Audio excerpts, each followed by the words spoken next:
Hi everybody, this is Becky, LuckyVitamin's Junior Category Manager of Vitamins, Minerals, and Herbs. It's great to have so many people joining us today for the Lucky Vitamin Wellness webinar, How to Fuel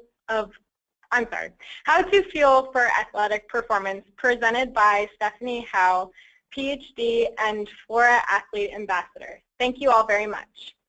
In college, Stephanie raced both cross-country and Nordic skiing at Northern Michigan University, where she was a two-time All-American. She received a master's degree in exercise physiology from Montana State University and recently earned her PhD in nutrition and exercise physiology from Oregon State University.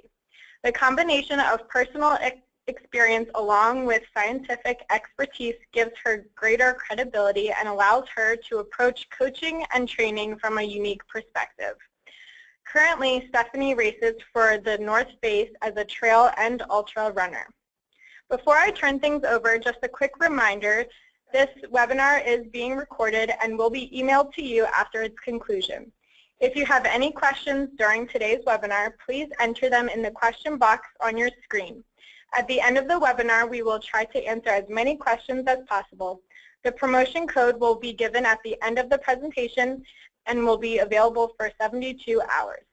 Thank you all again, and I'm going to turn this over to Stephanie. All right. Thank you for having me. I'm excited to be here and talk a little bit about how to properly fuel for health and performance. And the two of them kind of go hand in hand. So the nice thing is healthy eating is very similar to how you would eat to fuel performance with a couple key differences. And I'm going to get to those a little bit later in my presentation. Okay.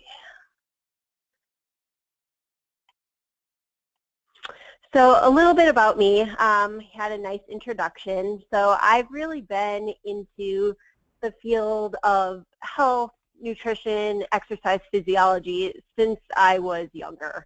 In college, I raced cross country, and that was probably, actually even before then in high school, I was an athlete, and that was the first time I really became interested in the human body and how it works and how exercise and nutrition can impact what we do. So it's been really cool for me to make it a career and also to study it and learn from the textbook and from science and research how things work, but then also from the application side. So, you know, in real life, when we take these things out of the lab, how do they really work? Because you kind of have to know or understand both sides, because, you know, what you learn or what you do in the lab is very different than when you're 80 miles into a 100-mile race, or you're doing a training run, or you're riding your mountain bike for hours. So it's really fun for me to have kind of both aspects, and hopefully that I'll be able to shed some or share some of my knowledge with you today on how I've used, especially nutrition, to benefit my performance.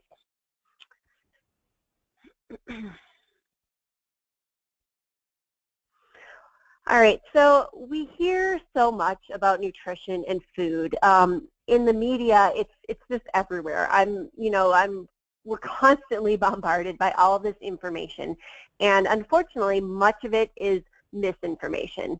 It's kind of like we go through these fads, and one day one nutrient is amazing and a superfood, and we should eat all of it, and then the next day it's something we need to avoid or cut out. So it's really hard to keep up with all of that information, and it's almost overwhelming.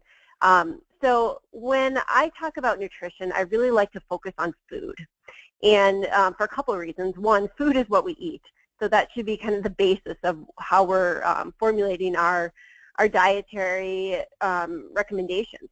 And then if we take it kind of back and get rid of all of that buzz, all of that information that may or may not be true, eating food should be simple. The quote I like to use, or the phrase, is eat real food. So what that means is things that you can recognize as actual food. So things like fruits, vegetables, whole grains, dairy products, things that you know what they are, rather than something that's been harvested and then processed and then made into something totally different that you can't even recognize as a real food. So when you start to emphasize just eating things that are real and things that are nutrient dense, it just takes a lot of that confusion away because you're getting good food already. So how to do that? We could talk about real food and what types of foods to emphasize for the next 3 hours. So I won't do that. But just kind of simply, how do you do this in real life? So the first thing is you have to make time. Food and eating well, it's not going to be a quick, easy thing, or not necessarily difficult, but it's not going to be just you can just grab and go. You have to plan ahead. You have to make the time. And a lot of times people say, well, I don't have the time.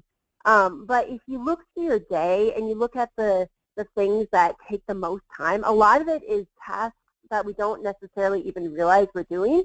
A lot of time on social media, a lot of time in front of the TV, a lot of wasted time. So normally you can carve out some time in your day or even once a week to do your shopping, get good food, and prepare it for the week. And it's so important for your long-term health and lifestyle. So, it's one of those things where do you really have the time not to do this? So just briefly, how to get real food. So in the grocery store, shop the perimeter. So that's where you're going to find the fresh food, like the fruits and vegetables, the dairy, the bakery. Those are the foods that you want to emphasize. Up and down the aisles, those are foods that have been processed and packaged and put on the shelf. And not to say that you can't go in the aisles and get things, but the majority of your shopping should come from the perimeter. I would start there first, do a hot lap around the outside, and then if you do need anything else, go up and down the aisles, rather than the alternative, because normally the first part of the shopping trip is where you're going to be getting the bulk of your food, and then you kind of tend to lose steam, so start with the good stuff first.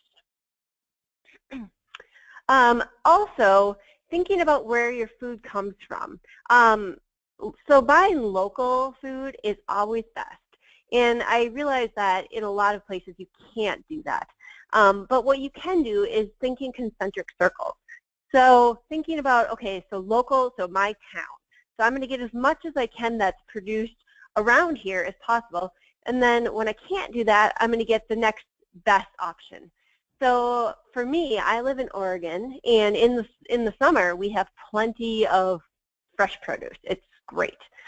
In the winter, we have nothing because it's snow. And so if I were to just buy locally, I'd be basically eating potatoes and onions. And that's kind of it because that's all that grows. So I expand my shopping or my food selection to Northern California because they're going to have more fresh fruit, more fresh vegetables than what we're able to get. But that's going to be a better choice than something that's shipped all the way from Mexico, just because of sustainability and the environment and buying those foods that have to be shipped that far. So I encourage you all to know where your food is coming from and make the choice. If you have a choice between something that's grown closer to where you live, that's going to be generally a better choice than purchasing something that's flown in from across the country or another country. And the last part of eating real food is prepare and enjoy your meals. There's something about making something and going through the time and effort to produce it and then sit down and share it with friends or family. I think eating together is a really great way to enjoy food, and it shouldn't be something that you're just eating for sustenance like in your car or on the run. Actually make time to enjoy your food. At lunch, resist the urge to sit in front of your computer and eat your food. Just try to disconnect for a second from everything that's always taking our attention and just actually enjoy the taste and the texture.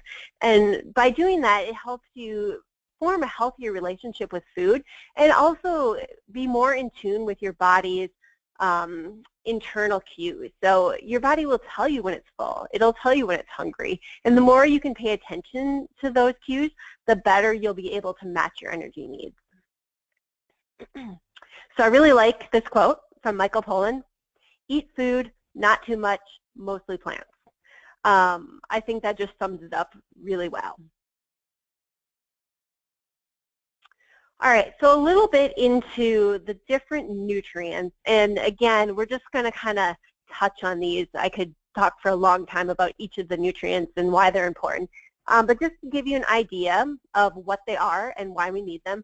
So macronutrients get their name because they are foods or nutrients that supply us with energy. So our bodies need energy to live, to do anything, and we get that energy from the macronutrients. So carbohydrates are the first one.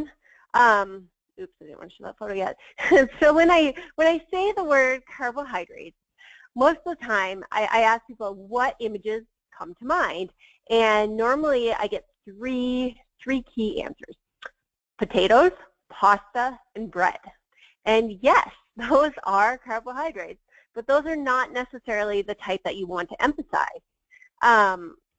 Rather, this picture is showing the types of carbohydrates that I love: fruits, vegetables, and whole grains.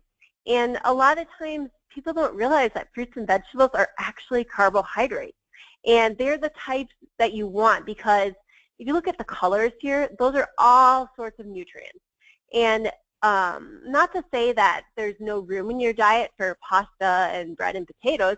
You know, I think those are fine, but you don't want that to be the basis of your diet, because they don't have as many nutrients, micronutrients, which we'll get to.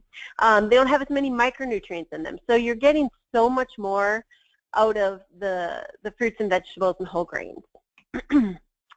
So as an athlete, and this is pretty typical for just a healthy diet as well, you want about 55 to 65% of your total energy to come from carbohydrates. So that's about half of your daily intake should be carbohydrates. And again, I don't mean bread and pasta and potatoes, I mean fruits, vegetables, whole grains. So when I think about building each meal or snack, I start with a carbohydrate base. And sometimes that can be a bunch of roasted vegetables. Sometimes it's fruit if it's in the morning. And usually roasted vegetables are like some sort of leafy greens, and then like a half a cup or a cup of grains. And that's going to be the base of most of my meals. And carbohydrates are so important. Your brain alone needs 130 grams of carbohydrate per day to stay alive. So I know right now carbohydrates are kind of the bad guy.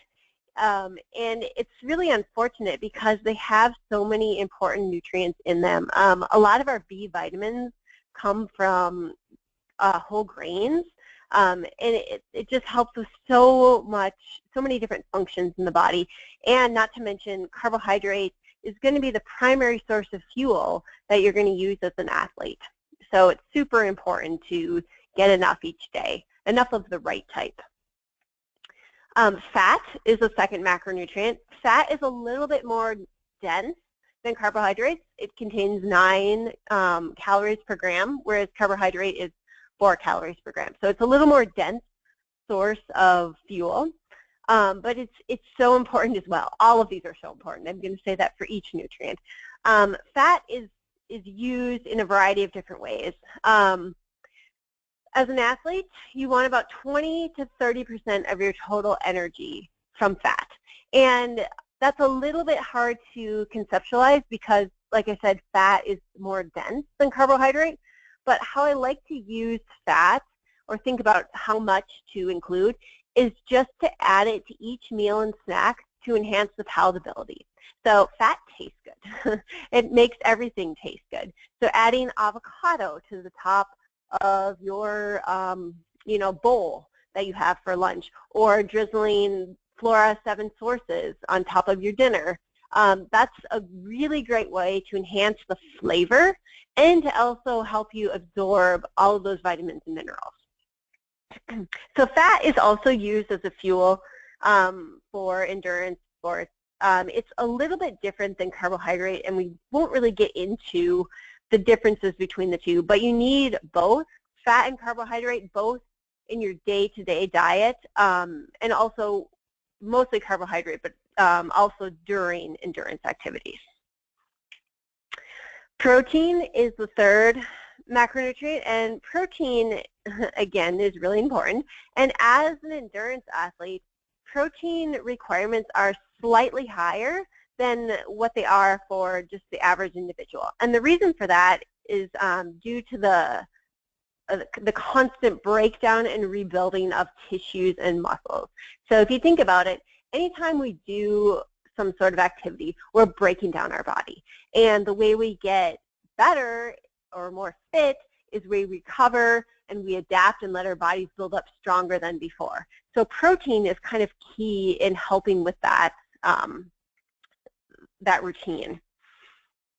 So protein, you want about 15 to 30%, and that's a huge range. Again, you know, with carbohydrates, and actually with all three nutrients, it kind of depends on the phase of training. In a really high training block, heavy training block, or in competition season, you want to emphasize more of the carbohydrate, so closer to the 65%, and maybe slightly less on the fat and protein. But still maintaining the ranges. You don't ever want to get below what is ideal. And then in times where training is lower, or you know, it's the off season, then maybe increasing protein and getting closer to the lower range of carbohydrates. But with protein, it's kind of a myth that it's difficult to get protein sources. And I think that's part of what we hear from the media is, oh, you need to just, you know, get your protein, take your protein powder. And that's not necessarily true. There's really good sources of protein in almost all foods. Yes, that's kind of something that we don't ever think about. Like grains actually have a little bit of protein in them. So if you don't eat animal products, it's actually very easy to get enough protein. It's just important to vary the source so that you get all different types. Proteins are made up of what's called amino acids, and there's various types of amino acids. I like to think of amino acids as Legos, and you use different combinations of the Legos to build up a specific protein. So with an animal source, you're going to get all of those amino acids. With plant-based sources, each one has slightly different types, so you need to combine different plant-based sources to get enough. By eating a varied diet with emphasis on legumes, nuts, seeds, grains, that's going to ensure that you get enough. So it's not difficult to get, but the quality matters. So those are the three macronutrients and why they're important for health and performance. So let's talk about the micronutrients a little bit. And micronutrients are kind of not as well known. We often breeze over them because we don't necessarily feel them the same way we feel the macronutrients. So micronutrients are non-energy containing nutrients, and they are found in a lot of the same food sources, but mostly the whole food sources. And they include things like vitamins, minerals, fiber, and actually water. And like I said, we don't necessarily think about these as much because, you know, if you're low on carbohydrate, you're going to feel that and you're going to know something's wrong. With vitamins and minerals, it can take some time before a deficiency can develop, but they're so important for adequate functioning and health of the body that, you know, I want to bring your attention to making sure that you do get enough of these. They're catalysts for many physiologic processes in the body. So what does that mean? They are helping reactions or different physiologic adaptations occur. So without some of these vitamins and minerals, we wouldn't be able to do things like break down energy. in metabolism. We wouldn't be able to build up proteins. So they're important for so many things that we don't really realize. And getting adequate vitamins and minerals is essential. Again, quality is important. So we could take, a pill that has all of these vitamins and minerals, but that may not be as good as trying to emphasize them through the foods. So if you eat mostly whole foods, you're going to be getting such a better source of vitamins and minerals. Again, these foods all contain the different types. And then if we get a processed food, they may have a lot of vitamins and minerals, like if you look on the nutrition label, but a lot of times those are just added back in. And in that case, they're not as bioavailable to the body. They're digested a little bit different. They're oftentimes isoforms of the different micronutrients. So they're just not as efficient and effective. So it's much better to get these micronutrients through the foods. Now, let's talk about some specific needs of athletes. And in some cases, why emphasizing some supplements might be a good idea. So I just kind of went through and looked at, what if I had to pick 3 nutrients that athletes should pay attention to, what would they be? And to go through them, the first one I think is fat. And why I picked that one, because a lot of times endurance athletes specifically are low in fat. And I'm not sure exactly why. It probably has to do with just trying to be lean and fit for competition. But fat is actually going to help with so many other things, and it actually does help with body composition as well. So the main reason that I think fat is important, and this is for anyone, athlete, healthy individual, etc. The first reason is absorption of vitamins and minerals.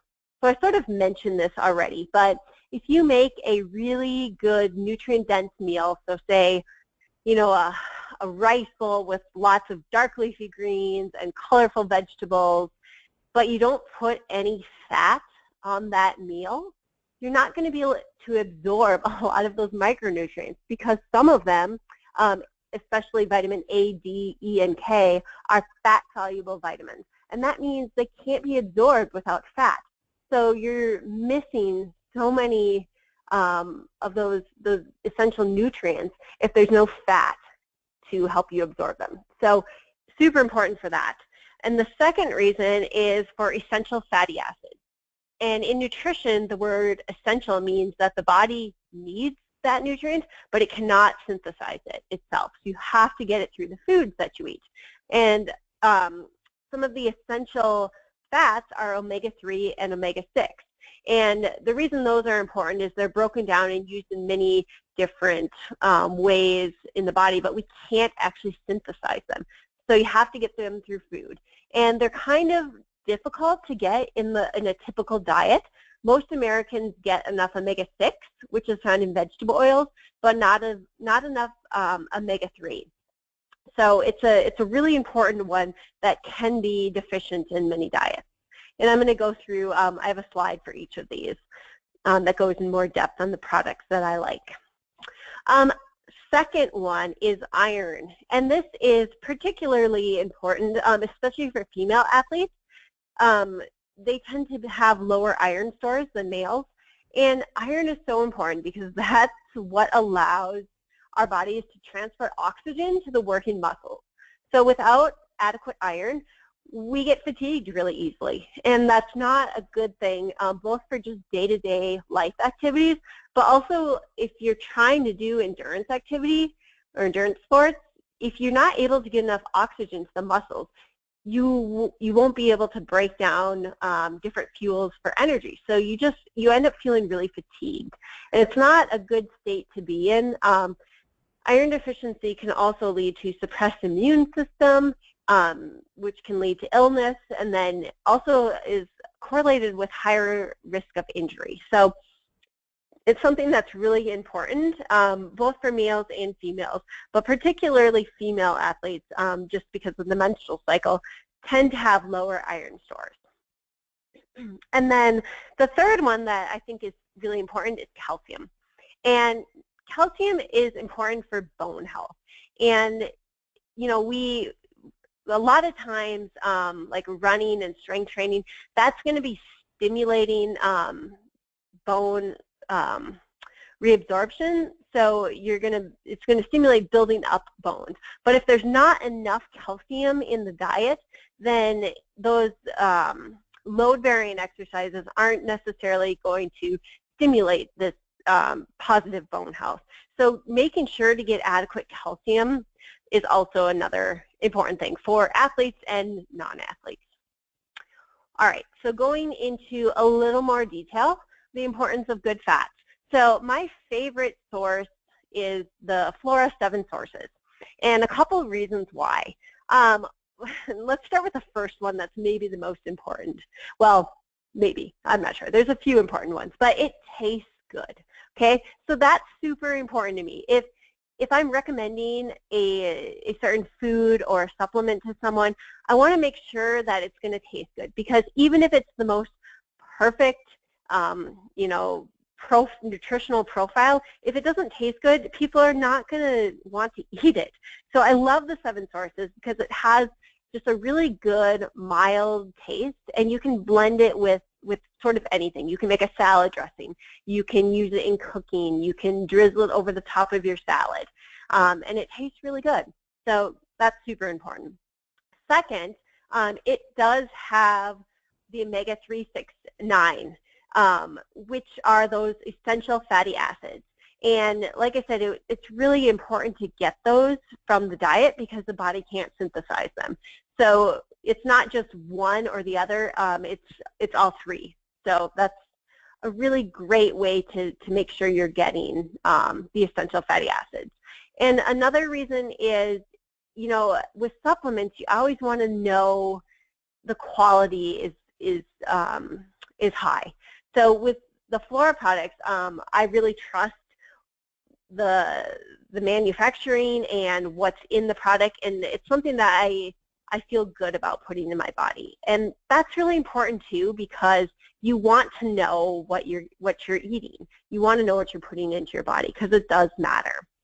It's also 100% plant-based, which is another great way for those who don't eat animal products to get those omega-3, 6, 9 essential nutrients or essential fatty acids, because it can be difficult, especially if you don't eat animal sources, to get enough specifically of omega-3. So that is why I think this is a good product, and why it's so important, just from a health standpoint and for athletic performance. Just talking a little bit more about omega-3 and 6 for athletic performance. These are just examples of some of the things that these essential fatty acids can do. So I guess, you know, we can look at each of these different things, and a lot of these are kind of scientific terms, so they may or may not mean a lot to you, but basically it just kind of all goes together, and it, you know, without getting what the body needs in terms of essential nutrients, it just does not function properly. So spending the time to do exercise and maintain your lifestyle for optimal health and performance, you just want to make sure to cover all of your bases so that your body can thrive. So just looking through this, there's a whole list of things that omega-3 and omega-6 essential fatty acids can help with. And I mean, if I haven't convinced you yet on the importance, hopefully this slide can show you a little bit more about just the specifics and really the importance for the biological functioning of the body. This is just a little bit about the science behind the 7 sources and the different types of oils that are included in the 7 sources. And as you can see, they're all plant-based oils, and really they come together to bring a really nice, mild taste. And looking at the different benefits of each of these, you can see why this is a good source to include in your daily diet. Okay, let's talk about iron for a little bit. So these are some of the roles of iron in the body, and the primary role and the most important for athletic performance is the role of iron in the production of red blood cells and in the production of hemoglobin, which is what allows the oxygen to bind to the red blood cells. So in the blood vessels, oxygen is kind of like oil and water. It can't just float through the blood vessels to the working muscles. It has to bind to something and be carried. So it binds to the hemoglobin, which is on the surface of the red blood cells, and that's how it's carried to the working muscles. So without adequate hemoglobin, then less oxygen is delivered to the muscles. Without adequate red blood cells, then there just isn't, enough red blood cells for the oxygen to bind. So they're both really important. And like I said, for endurance athletes, iron can be lower just due to the nature of endurance sports. There's a protein called hepcidin that's upregulated during exercise. And hepcidin it helps regulate iron production and storage. And exercise upregulates hepcidin, which then decreases the amount of iron. So just by doing exercise alone, it can increase risk for low iron stores. So yeah, it's an important nutrient, and it's one of those that usually when you're low in iron. If you feel really fatigued or just out of breath, like running up a flight of stairs, that could be a sign that iron is low. And this is one of my favorite products. So I take the Floradix liquid iron daily, and there's a few reasons why I really like to use this product. And the first one is, iron, I tend to have low iron, so it's really important for me, just for my health and for my performance, to make sure that I'm getting a good quality source. Second reason is a lot of iron supplements can wreak havoc on your digestive system. It can be really tough on your stomach. And so when that happens, it makes it really difficult to take it regularly because your stomach is always just not feeling good. And it makes it really difficult to train. So I like this source because it is really easy on your body. It's plant-based. So that's part of the reason. And if you look at the ingredients, you can recognize everything that's in there. And it tastes good too. So it's easy on your stomach, it tastes good, it's easy to consume. And that to me is the best type of supplement to take because you're going to be more likely to continue it. So also with this liquid iron, it's going to be more effective possibly than taking some of the other supplements. Liquid iron is usually more easily digestible for the body, so you're going to get more from the liquid sources. They're more potent than other sources of iron.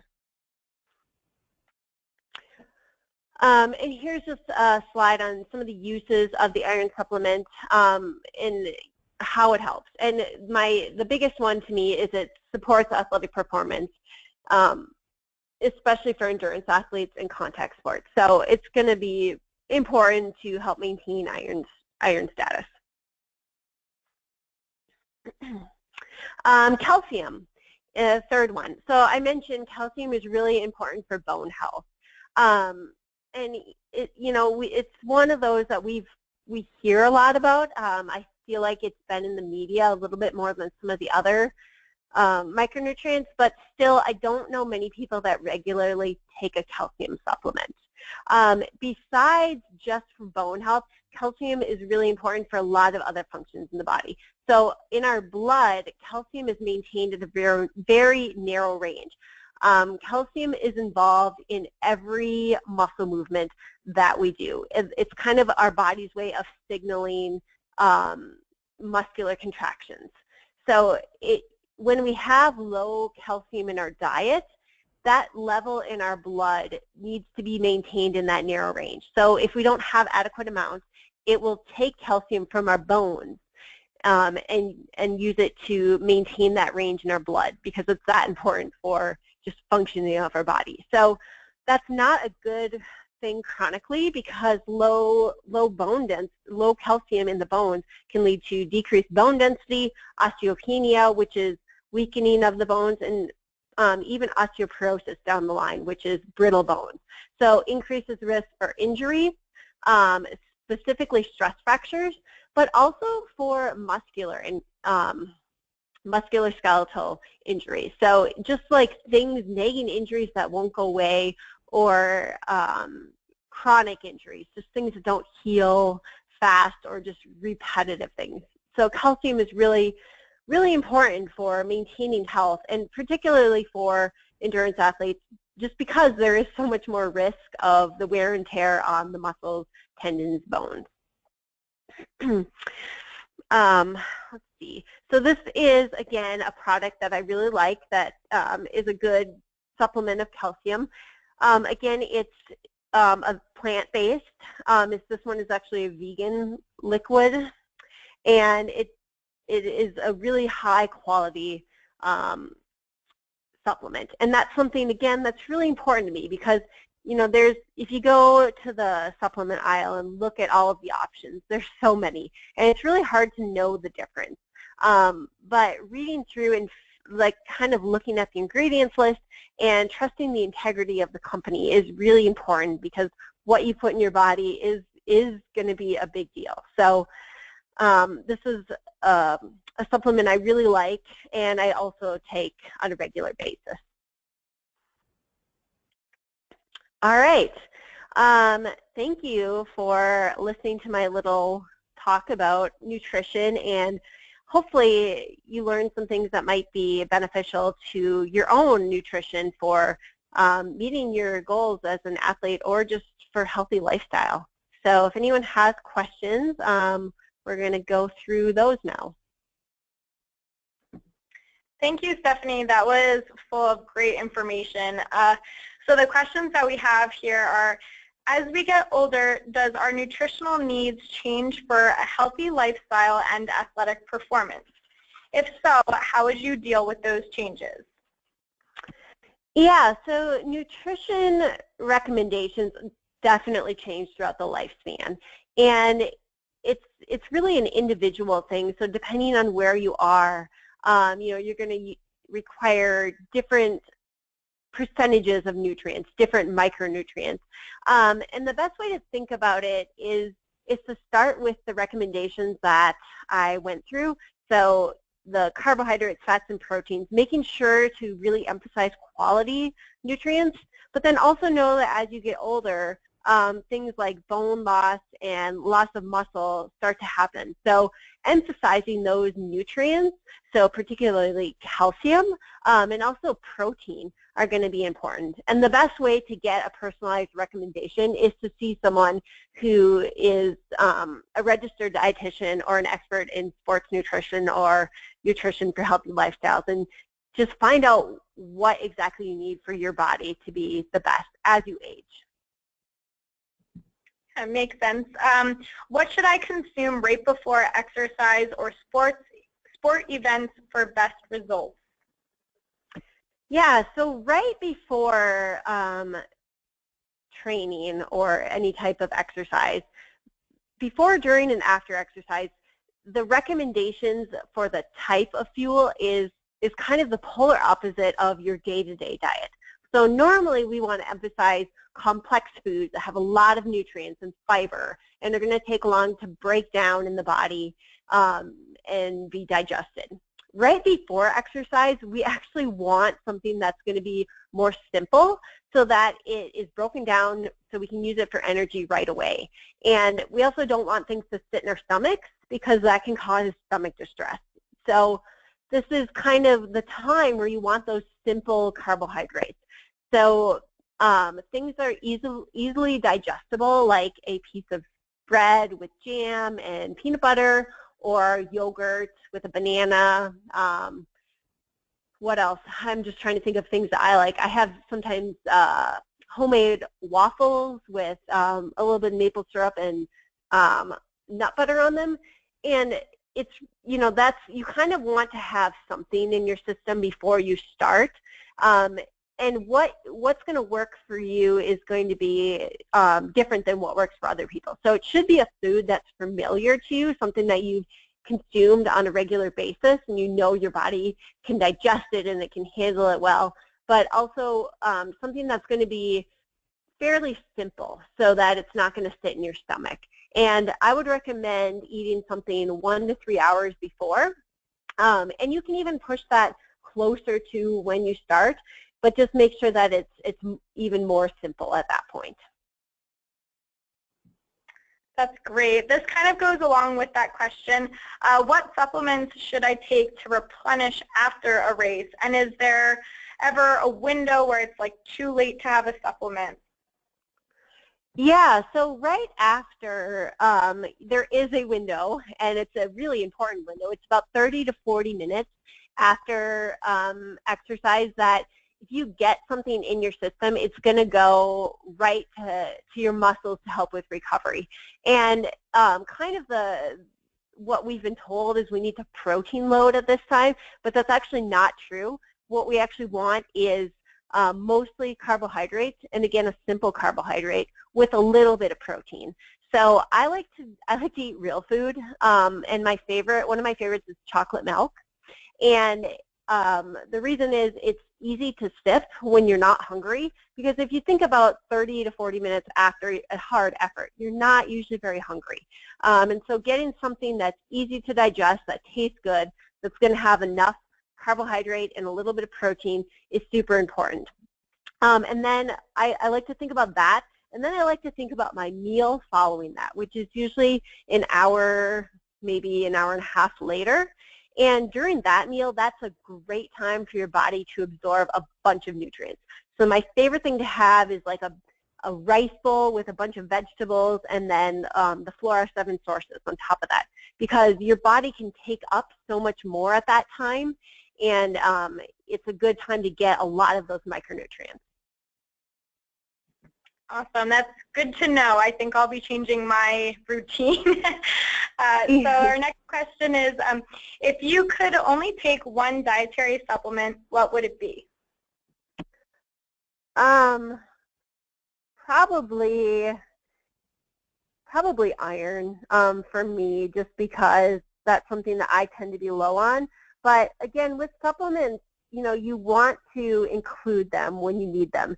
But I think emphasizing food first is important to think about as well. So with iron, you know, I'm going to take that because that's something I'm low in or tend to be low in, but I'm also going to look at iron-rich foods and try to use those as well because they work synergistically. So if I'm eating like a dinner with some steak in it, I'm going to take my iron supplement at that time because it's going to give my body more ability or a more chance of absorbing the most that it can. So I think for each person, it really depends on your constitution and your body and what your needs are. So, you know, emphasizing the food and the supplement should be kind of based on what you need.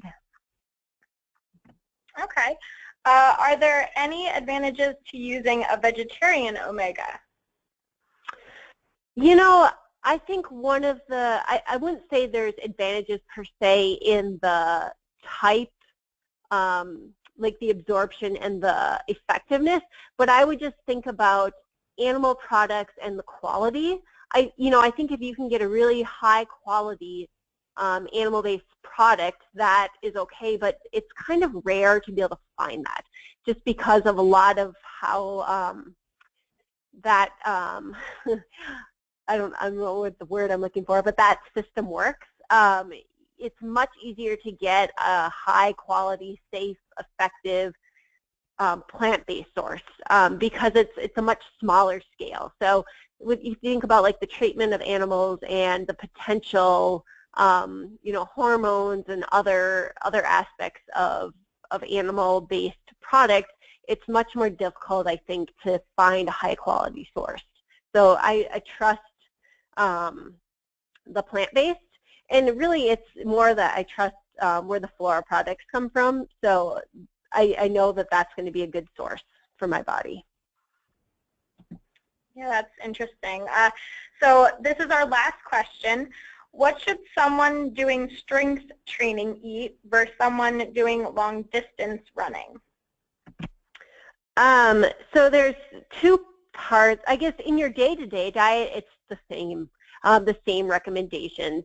The only difference would really be in the pre and post meal, and it's kind of funny because you would think the strength training athlete needs more protein, but actually the endurance athlete needs just as much, just because of the breakdown and the wear and tear on the body. So strength training is anabolic, so it stimulates the buildup of muscle, whereas endurance training is catabolic, so it breaks things down. So both athletes need to have the carbohydrates and a little bit of protein after training. The difference would be more in the pre-training meal, and the endurance athlete should emphasize the simple carbohydrate for the most part, and a strength training athlete should have a little more protein prior to starting strength training, because if the protein and amino acids are there during the strength training, then it'll stimulate the anabolic buildup, the buildup of muscle. And so kind of, depending on what you're doing, that pre-workout meal is going to be really the only difference. I mean, everyone is so different just in their specific needs and amounts, but generally speaking, day-to-day diet's the same, and post-training should be very similar as well. Great. We're going to wrap things up now. Thank you all again for attending, and thank you, Stephanie, for all of that wonderful information. If you have not done so already, please register for our upcoming webinars. For more information, please visit LuckyVitamin.com and search keyword webinar. Please see the screen for an exclusive promo code. Reminder, this code is active now and will be active for the next 72 hours.